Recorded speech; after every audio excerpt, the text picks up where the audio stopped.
Hola a todos, en el vídeo de hoy vamos a realizar un ejercicio más relacionado con la parte de dinámica. Como habéis visto, los dos últimos vídeos del canal iban relacionados con la mecánica cuántica, pero hoy vamos a hacer un ejercicio diferente, que consiste en lo siguiente, ¿vale? Tenemos una cadena de longitud L, masa m y densidad ρ que se coloca sobre una mesa, como en la figura, y se suelta. Entonces hay que calcular el tiempo que tarda la cadena en abandonar la mesa. Es decir, el tiempo que tarda este trocito horizontal en salir de la mesa, o lo que es lo mismo, cuánto tiempo hace falta para que toda la cadena esté en posición vertical. ¿Vale? Y este ejercicio parece así muy sencillito, pero vamos a ver cómo se va a ir complicando poco a poco, ¿vale? Entonces, ¿qué es lo primero que tenemos que hacer en todos estos tipos de ejercicios que son así de tipo de dinámica? Pues lo que tenemos que hacer es un diagrama de las fuerzas que actúan, ¿no? Entonces, si hacemos un pequeño esquema de nuestro problema, ¿qué tenemos? Pues que la única fuerza que actuaría sobre nuestra cadena la tendríamos en el trozo vertical, ¿no? Que sería la fuerza de la gravedad. Únicamente señalamos esta fuerza, ¿por qué? Porque si bien es cierto que sobre el trozo horizontal tendríamos también el peso de este trozo, la otra fuerza que actúa sobre este trocito de aquí, de longitud X, como veis que hemos señalado aquí, sería la normal a la superficie de la mesa, que entonces el peso con la normal a la superficie se anulan y por eso no lo ponemos directamente, ¿vale? Solo ponemos que actúa la fuerza de la gravedad sobre este trozo vertical y esta fuerza de la gravedad sería el peso, ¿no? Entonces aquí, como veis, hemos hecho también un par de consideraciones, que es considerar que este trozo de aquí tiene longitud y masa m1 y que este trozo de aquí tiene longitud x y masa m2, de tal manera que evidentemente m1 más m2 es la masa total de la cadena que nos dan en el enunciado y x más y es la longitud total de la cadena que también nos dan en el enunciado. Entonces, si os dais cuenta, este ejercicio es parecido a uno en el que nosotros tuviésemos una masa puesta aquí horizontal y una polea enganchada a una masa vertical, ¿no? Es el mismo ejercicio, ¿no? ¿Por qué es como el mismo ejercicio? Porque tenemos una masa horizontal, una masa vertical y las dos unidas mediante un elemento, ¿no? Entonces, si nosotros analizamos ese problema de una masa vertical y una masa horizontal apoyada sobre una mesa y las dos unidas mediante una polea, y hallamos la aceleración de ese sistema y después esa aceleración la relacionamos con nuestro sistema aquí planteado, lo que podremos hacer será intentar escribir una ecuación de movimiento y si resolvemos esa ecuación de movimiento, como las ecuaciones de movimiento evidentemente dependen del tiempo, podremos de alguna manera calcular el tiempo que necesita esta cadena para dejar de estar en contacto con la mesa. Muy bien, pues eso es lo que vamos a hacer. Vamos a analizar nuestro problema de una masa horizontal, una masa vertical y ambas unidas mediante una polea. ¿Vale? Entonces, tenemos que hacer lo mismo, ¿no? Lo primero que tenemos que hacer es escribir un esquema de las fuerzas que están actuando sobre este cuerpo y sobre este cuerpo. Entonces, sobre la masa M2, ¿qué tenemos? Pues una tensión 2 de la cuerda. Evidentemente también tendríamos su peso, pero como ese peso se anula con la normal a la superficie, pues no lo ponemos directamente, no lo ponemos. Y después, ¿qué tendríamos? Pues tendríamos para la masa M1 también la tensión de la cuerda que va unida a la polea, en este caso hacia arriba, y también su peso M1G. Claro, evidentemente la tensión 2 y la tensión 1 tienen que ser la misma porque la cuerda es la misma, ¿no? Esta cuerda va por aquí y pasa por la polea. ¿Vale?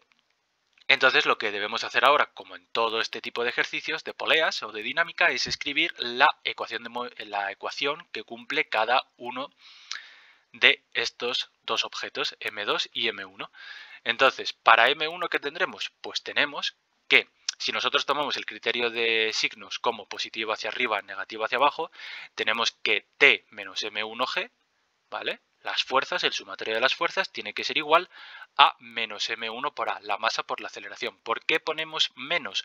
Porque en un principio suponemos que este cuerpo caería hacia abajo, ¿vale? Luego, dependiendo de los valores de las masas, ¿vale? Pues esto tendría otro, ¿vale? Cuando tú calculases esto, pues a lo mejor tendrías signo positivo. Pero en un principio suponemos que esta aceleración A para este cuerpo M1 va hacia abajo. ¿Y después qué tendríamos? Pues tendríamos para la masa M2 T igual a M2 por A, ¿vale? Es decir, que este cuerpo se movería así, hacia la derecha. Claro, ¿qué podemos ver de aquí? Pues evidentemente si t es igual a m2 por a, yo lo puedo sustituir aquí arriba, ¿no? De tal manera que lo que obtengo es que m2 por a menos m1g sería igual a menos m1 por a, y de aquí puedo despejar la aceleración que tendría mi sistema, que nos daría m1 partido m1 más m2 por g, ¿no? Lo veis de aquí muy fácil, ¿no? Para obtener esta, lo que haríamos sería pasar este término hacia la izquierda, este término hacia la derecha, y aquí en este término de la izquierda, ¿qué nos quedaría? Pues nos quedaría m2a más m1a, entonces de ahí sacamos factor común a la a, y de ahí la despejamos, ¿no? Y nos quedaría m1 partido m1 más m2 por g. Vale, pues si para este sistema que tenemos aquí la aceleración es esta, para nuestro sistema de una cadena sobre la mesa la aceleración debe ser la misma, ¿no? ¿Qué pasa? Que podemos hacer una serie de consideraciones, ¿no? Por ejemplo, para nuestra cadena M1 más M2, ¿vale? Sería el trozo, la masa del trozo que está colgando más la masa del trozo que está apoyado sobre la mesa, pero es que eso es la masa total. Y como la cadena tiene una densidad ρ, densidad en volumen, pues nosotros sabemos que la densidad en volumen es la masa partido el volumen. Donde en este caso el volumen de la cadena lo hemos expresado como A por L, siendo L su longitud y A su sección transversal, ¿vale? ¿Qué sucede? Que el trozo que estaría colgando de la cadena, que tiene masa M1, como hemos visto antes, pues evidentemente también debe tener la misma densidad. Entonces, para ese trozo que está colgando, ¿qué se cumple? Que ρ, la densidad, es igual a M1, la masa de ese trozo que está colgando, dividido la sección de ese trozo, que es la misma que la de toda la cadena, por la longitud que tiene, ¿vale? Y aquí en este caso la longitud hemos puesto que es I de t, porque evidentemente la longitud del trozo vertical va a ir variando con el tiempo, ¿no? Porque hemos dicho que se suelta la cadena. Entonces, evidentemente, la cadena se moverá y caerá de la mesa. Por eso ponemos que la longitud vertical varía con el tiempo I de t. De tal manera que si nosotros de aquí despejamos M1 y de aquí despejamos M mayúscula y lo introducimos en esta ecuación, ¿qué es lo que obtenemos? Pues lo que obtenemos es que la aceleración de la cadena sería M1 partido M1 más M2 por G, M1 sería de esta ecuación ρ por A por I de t, y M1 más M2 es lo que hemos llamado M mayúscula, que según esta ecuación sería ρ por A y por L. Por lo tanto, la ρ y la A se eliminan, y que nos quedaría pues G partido L por I de t. Entonces ya tenemos cómo es la aceleración de nuestra cadena. Claro, evidentemente de aquí lo que nos interesa es resolver la I de t, pero nosotros sabemos que la aceleración se puede escribir como la derivada segunda, ¿no? Entonces, nosotros podemos escribir nuestra aceleración como la derivada segunda de I respecto de t dos veces es igual a G partido L por I de t, ¿vale? Ya lo tenemos. Entonces, esta es nuestra ecuación de movimiento. Y para nosotros obtener el tiempo que tarda la cadena en abandonar la mesa, tenemos que resolver esta ecuación de movimiento y despejar de ella el tiempo. Entonces, ¿cómo podemos resolver esta ecuación de movimiento? Pues los que hayáis estudiado ecuaciones diferenciales ya sabréis evidentemente cuál es la solución de este problema. Si no sabéis resolver ecuaciones diferenciales, ¿vale? Esta ecuación que tenemos aquí es de las más sencillas que hay, ¿vale? De hecho es la más sencilla y la más típica que suele salir en física. Entonces, si no sabéis resolver ecuaciones diferenciales, pero sí tenéis conocimientos de derivadas, podéis pensar un poco y decir, vale, ¿qué función I de t es igual a su derivada segunda, ¿no? Podemos empezar por ahí, ¿vale? Pues la función I de t que tiene por derivada segunda a ella misma es la función exponencial, ¿no? E elevado a t, por ejemplo. ¿Qué sucede? Que como aquí nosotros tenemos que la derivada segunda no es en sí la función, sino la función multiplicada por una constante, pues vamos a suponer entonces que nuestra solución, en vez de ser e elevado a t, será de la forma e elevado a lambda t, un parámetro. ¿Por qué ponemos un parámetro? Porque aquí tenemos una constante, ¿vale? Entonces eso significa que nuestra exponencial no puede ser únicamente de t, sino que tiene que ser de t multiplicada por una constante. Vale, pues vamos a introducir esta ecuación en nuestra ecuación de movimiento. Entonces, ¿qué es lo que nos quedaría? Pues si yo derivo esta I de t dos veces, ¿qué me quedaría? Lambda al cuadrado por elevado a lambda t, ¿no? Eso es facilito. ¿Qué sucede? que e elevado a lambda t es justamente i de t, ¿no? Entonces nos queda lambda al cuadrado por i de t.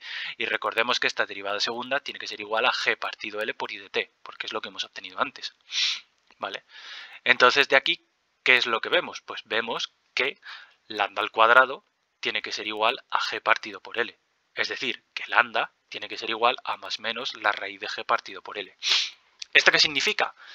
Esto significa que nosotros tenemos dos posibles valores de lambda que cumplen esta ecuación de aquí. Entonces, ¿esto qué significa? Que tenemos dos soluciones posibles para esta ecuación. Una que será e elevado a más la raíz de g partido L y otra que será e elevado a menos la raíz de g partido L. Claro, ¿cuál de estas dos es la buena? No lo sabemos, no sabemos cuál de las dos es la buena. Entonces, lo que debemos hacer es suponer que la solución más general de todas es una combinación lineal de una y otra, es decir, una que tiene la exponencial raíz de g partido L por t y otra que tiene la exponencial de menos raíz de g partido L por t. Esta sería como la solución más general de todas, evidentemente con unas constantes a y b que no sabemos, ¿no? Porque si nosotros hemos dicho que tenemos una combinación lineal, ¿vale? Esa combinación lineal depende de unos números a y b indeterminados, ¿vale? Es decir, no podemos suponer que directamente nuestra solución es esta exponencial en solitario más esta exponencial en solitario. No, tenemos que suponer una solución general, una combinación lineal. Entonces, ahora, ¿cuál sería el siguiente paso? Pues el siguiente paso sería, a partir de aquí, ¿qué más podemos saber? Pues lo que podemos saber es la velocidad, ¿no? Entonces, la velocidad es simplemente la derivada de i respecto de t. Entonces, claro, si tú derivas esto, pues ¿qué te quedaría? Pues la derivada de la exponencial es la misma exponencial por la derivada del exponente respecto del tiempo, pues sería la raíz de g partido L. Y aquí, si tú derivases, te quedaría menos la raíz de g partido L, ¿no? Entonces, de ahí es de donde viene este signo menos que tenemos aquí. Vale. Entonces, ¿cuál es el siguiente paso? El siguiente paso es intentar hallar esta constante A y esta constante B. ¿Y cómo podemos hacer eso? Pues podemos hacer eso considerando nuestro enunciado. Entonces, ¿qué nos decía el enunciado? Pues el enunciado nos decía que la cadena se deja suelta. Entonces, si la cadena se deja suelta, evidentemente la velocidad inicial tiene que ser igual a 0. Y podemos hacer otra suposición, que es considerar que el trozo inicial que está colgando de la cadena es i sub 0.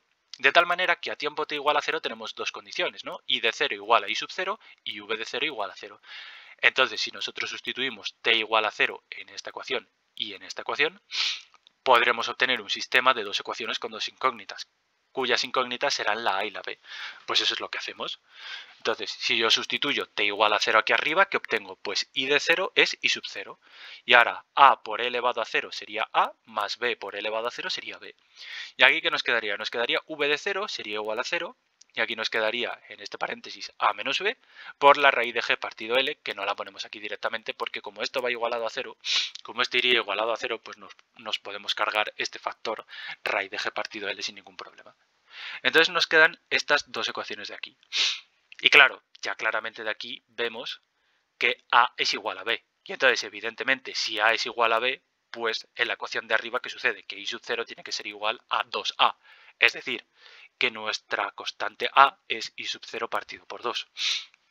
Por lo tanto, si yo me llevo esta constante a mi solución general, y recordando que a es igual a b, ¿qué es lo que obtengo? Pues lo que obtenemos es que nuestra solución es i sub 0 partido a por la suma de las exponenciales en solitario. Vale. Pues entonces ya tenemos aquí nuestra solución general, ¿no? Muy bien, pues vamos a dejarla ahí. Y entonces ahora tenemos que pensar un poquito. ¿Qué es lo que tenemos que pensar? Vale, a mí lo que me están pidiendo en el enunciado es calcular el tiempo t que tarda la cadena en abandonar la mesa. Es decir, el tiempo que tarda el trozo el trozo vertical en ser la totalidad de la cadena. Es decir, la longitud del trozo vertical tiene que ser igual a L. ¿Vale? Pues para que la longitud del trozo vertical sea igual a L, tendrá que pasar un tiempo t1 indeterminado, que es lo que nosotros tenemos que calcular. ¿Vale? Pues esto es lo que tenemos escrito aquí, ¿no? Existirá un tiempo t1 en el que la cadena abandonará la mesa, por lo que se cumplirá que i de t1 será igual a L, es decir, que toda la cadena estará en posición vertical. Vale, pues entonces vamos a sustituir, ¿no? I de t1 es igual a L.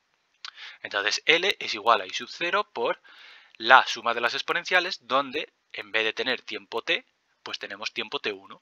Y entonces ahora lo que consiste es en sacar de aquí el tiempo t1. Y claro, en un principio de resolver esta ecuación no parece fácil, ¿no? Porque tenemos aquí unas exponenciales y tenemos que sacar el tiempo del exponente, pero el exponente no es el mismo porque uno va con signo positivo y otro va con signo negativo. Entonces, claro, en un principio esta ecuación no parece fácil de resolver. Pero como vamos a ver ahora, en realidad sí que es bastante sencillo, ¿vale? Lo que pasa es que hay que hacer un par de consideraciones que son las que se tienen que hacer siempre en este tipo de ecuaciones, ¿vale? Entonces, ¿qué es lo primero que vamos a hacer? Pues lo primero que vamos a hacer es escribir esta ecuación de una forma un poquito más sencilla. Y para eso vamos a hacer los siguientes cambios, ¿vale? Vamos a considerar que este raíz de g partido L por T1 lo vamos a llamar B y a 2L partido I sub 0 lo vamos a llamar C. Ahora vamos a ver por qué 2L partido I sub 0 lo llamamos C. Entonces, si nosotros sustituimos, ¿qué es lo que tenemos? Pues tenemos nuestra ecuación, ¿no? Y ahora hacemos los cambios, ¿no? Entonces, ¿qué nos quedaría? Pues lo primero que hacemos sería pasar este I sub 0 partido por 2, lo pasamos hacia la izquierda. Entonces nos quedaría 2L partido I sub 0.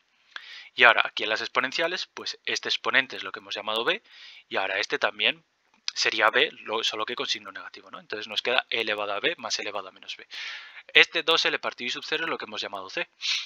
Pues entonces nos queda esta ecuación, C igual a E elevado a B más E elevado a menos B. Claro, de aquí necesitamos despejar la B, ¿no? Porque dentro de la B es donde está incluido el tiempo T sub 1, que es lo que necesitamos. Entonces, ¿cómo podemos sacar de ahí la B? Pues vamos a hacer otro cambio, que va a ser decir que E elevado a B es igual a X. De tal manera que nuestra ecuación, ¿cómo quedaría? Pues quedaría que C sería igual a X más 1 partido por X, ¿no? Porque E elevado a menos B es lo mismo que 1 partido E elevado a B, que sería lo mismo que 1 partido X. ¿Vale? Entonces, de aquí, ¿qué es lo que podemos hacer? Pues mínimo común múltiplo, de tal manera que nuestra ecuación nos quedaría así, ¿no? C por X igual a X al cuadrado más 1. Claro, esto ya es una ecuación de segundo grado que todos sabemos resolver, ¿verdad? La ecuación de segundo grado sería esta, ¿no? X al cuadrado menos C por X más 1 igual a 0. Entonces de aquí, aplicando la formulita de la ecuación de segundo grado, ¿qué es lo que tenemos? Pues que X es igual a menos B, ¿no? Entonces, ¿quién sería la menos B en la ecuación general? Pues sería esto, ¿no? Menos C. Entonces nos queda C más menos la raíz cuadrada de C al cuadrado menos 4 partido por 2, ¿vale? Muy bien. Entonces ahora vamos a ir deshaciendo los cambios, ¿no? Entonces, ¿X quién era? Pues X era E elevado a B. Pues aquí lo tenemos, E elevado a B. Pero es que la B era raíz de G partido L por T1, ¿vale? Pues entonces, este E elevado a la raíz de G partido L por T1 tendrá que ser igual a C medios. C era 2L partido I sub 0. Pues 2L partido I sub 0 y partido por 2 es lo mismo que L partido I sub 0. Más menos la raíz cuadrada de C al cuadrado, que sería esto al cuadrado, ¿no? Que sería 4L cuadrado partido I sub 0 menos 4 dividido por 2. ¿Qué es lo que podemos hacer aquí en este término? Pues sacar factor común al 4 dentro de la raíz. Y claro, la raíz de 4 es 2, ¿no? Entonces se nos irían los doses y ¿qué nos quedaría? Nos quedaría este término de aquí, ¿no? L partido I sub 0 más menos la raíz cuadrada de L cuadrado partido I sub 0 menos 1. Muy bien. Pero claro, aquí seguimos teniendo dos soluciones posibles, ¿no? El más y el menos. Entonces tenemos que adivinar cuál de ellas es la buena. Entonces, lo primero que vemos es que como I sub 0 es la longitud inicial de la cadena, que evidentemente es menor que la longitud total de la cadena, pues entonces el cociente L partido I sub 0 tiene que ser mayor que 1. Por lo tanto, de nuestras dos soluciones posibles, ¿qué tenemos? Pues si tomamos la de signo más, ¿qué es lo que tendríamos? Tendríamos L cuadrado partido I sub 0 cuadrado, que eso es un número mayor que 1, menos 1, entonces eso es un número positivo, ¿no? Entonces esta raíz cuadrada se puede hacer sin ningún problema. Y entonces tendríamos un número positivo más un número que es mayor que 1, ¿no? Entonces tendríamos 1 y algo más un número positivo, es decir, tendríamos algo que sería mayor que 1, ¿vale? Y después, si nosotros tomamos la solución con signo menos, pues ¿qué sucedería? Que aquí tendríamos algo que sería un 1 y pico menos un número, ¿vale? Que también menos un número positivo. Entonces, claro, esto es bastante probable que sea menor que 1. Entonces, ¿qué es lo que sucede? Pues lo que sucede es que seguimos teniendo dos posibilidades, ¿vale? Para nuestra solución. Y entonces, ¿cuál de ellas es la buena? Pues ¿Cuál será la buena? Pues tenemos que tener en cuenta el signo de este exponente. Entonces, el signo de este exponente es raíz de g partido L por T1. Raíz de g partido por L es un número positivo y T1, como los tiempos siempre son positivos, pues esto es siempre un número positivo, ¿vale? Es decir, raíz de g partido L por T1 es un número mayor que 0. Y entonces, E elevado a un número que es mayor que 0 siempre es mayor que 1, ¿vale? Porque vosotros sabéis que e elevado a 0 es igual a 1. Entonces, e elevado a 0,1, por ejemplo, pues será mayor que 1. Sin embargo, si vosotros hacéis e elevado a menos 0,1, pues eso os va a dar un número menor que 1. Por lo tanto, de estas dos soluciones, la buena es esta, la del signo más. Entonces, nosotros ya sabemos que nuestra solución correcta es esta y queremos despejar el tiempo t1. Pues si tenemos una exponencial, si queremos despejar el exponente, tenemos que aplicar logaritmos neperianos, ¿no? Pero entonces aplicaríamos el logaritmo neperiano a ambos lados de esta ecuación de aquí, que nos quedaría esto, ¿no? El logaritmo neperiano de la exponencial sería igual al logaritmo neperiano de esta suma. Claro, el logaritmo neperiano de e elevado a algo, pues es ese algo, ¿no? El exponente. De tal manera que lo que nos queda es que el exponente es el logaritmo neperiano de esta suma de aquí. Y ya está bien facilito, ¿no? De aquí despejar el tiempo t1, pues ya es simplemente pasar este raíz de g partido L como raíz de L partido g a este lado. Y aquí lo tenemos. Esta es la solución final. El tiempo t que tarda la cadena en abandonar la mesa, es decir, en el que el tiempo t1 en el cual toda la cadena se encuentra en posición vertical es este tiempo de aquí, raíz de L partido G por el logaritmo neperiano de L partido I sub 0 más la raíz cuadrada de L cuadrado partido I sub 0 cuadrado menos 1, donde I sub 0 es la longitud inicial del trozo que está en posición vertical de la cadena, ¿vale? Entonces, como veis, el ejercicio que parecía en un principio medio sencillo, pues al final se ha acabado convirtiendo en resolver una ecuación diferencial de segundo orden y después en resolver una ecuación con exponenciales. Entonces, algo que parecía sencillo, pues al final se ha puesto un poquito complicado.